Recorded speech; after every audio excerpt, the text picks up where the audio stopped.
Hello, today there is a way to fix Multipoint Manager and can't open it and it looks like this. I opened it up. How do you find a solution to fix it? First, let's go to the Start menu. Go into the topic and then type MMCEXE and press OK.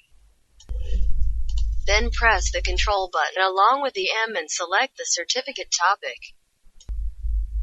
Press the Add Go In by selecting a computer account and press Next. And then select Local Computer and press Finish, then press OK. Close in the subsection of the certificate. Select it as Multipoint Service Certificate. Certificate Edu holds the name here in this example machine. It is Demo 1. The home machine user may have other name.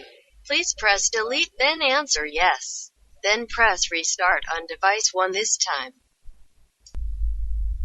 After restarting the device, we will come back to try to launch the Multipoint program and see it again. Normally, I would like to end the clip of opening Multipoint.